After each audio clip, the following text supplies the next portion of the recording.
دنیا بھر کی طرح ہانگ کانگ میں مقیم پاکستانی کمیونٹی بھی متحدہ قائد کے پاکستان مخالف بیان کے خلاف سراپا احتجاج ہے۔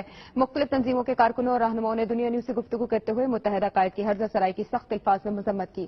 ان کا کہنا تھا کہ پاکستانی حکومت اور آرمی چیف متحدہ قائد کے خلاف سخت کارروائی کریں۔ طاہر اقبال کی رپورٹ۔ پاکستان ہمیشہ اور قائم اور دائم رہے۔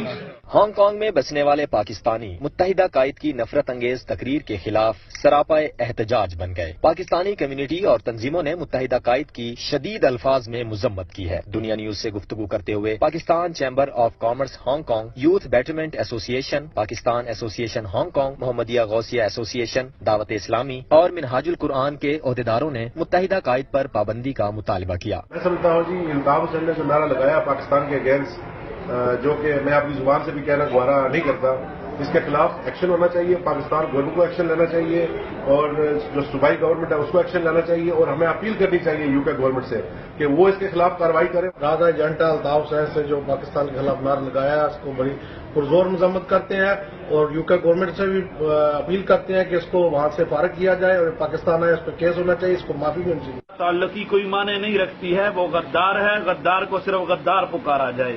الطاف نے جو پاکستان کے خلاف نعرہ بازی کی ہے، مرد آباد کہا ہے، اور میڈیا پہ جو حملہ کیا، ہم اس دونوں چیزوں کے پرزور مذمت کرتے ہیں۔ جو اس نے پاکستان مرد آباد کے نعرے لگوائے ہیں، ہم پرزور مذمت کرتے ہیں اس چیز کی، اور حکومت پاکستان سے مطالبہ کرتے ہیں کہ اس کا نوٹس لیا جائے اور اس کو غداری کے مقدمے کے تحت پاکستان لا کر اس کے اوپر مقدمہ چلایا جائے۔ پاکستانیوں کا کہنا تھا کہ پاکستانی حکومت اور آرمی چیف متحدہ قائد کے خلاف سخت کارروائی کریں تاکہ دوبارہ کسی کو وطن عزیز کے خلاف ہرزہ سرائی کی جرت نہ ہو۔ پاکستان زندہ باد، پاکستان کو اللہ رب العالمین سلامت و قائم رکھے، چاہے کوئی کتنا ہی مرد آباد کے نعرے لگائے، لیکن پاکستان زندہ باد ہے۔ زندہ باد ہی اس لیے کہ یہ فیضان اولیاء ہے، اولیاء کی سرزمین ہے۔ اس کو مرد آباد کہنے والے ہی مردہ ہو جائیں گے، اور پاکستان زندہ باد ہے، اور انشاءاللہ تا قیامت زندہ باد ہی رہے گا۔ انشاءاللہ پاکستان زندہ باد۔ جو بھی زبان پاکستان کے خلاف استعمال ہو رہی ہے پرزور مذمت کرتے ہیں۔ اس موقع پر پاکستانیوں نے ایم کیو ایم اور اس کے قائد کے خلاف شدید نعرے بازی بھی کی۔ پاکستان کے دشمن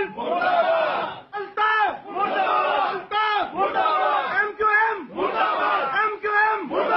وطن کی محبت سے سرشار پاکستانیوں نے پاکستان زندہ باد کے نعرے بھی لگائے۔ زندہ باد پاک آرمی، زندہ باد رحیل شریف، زندہ باد۔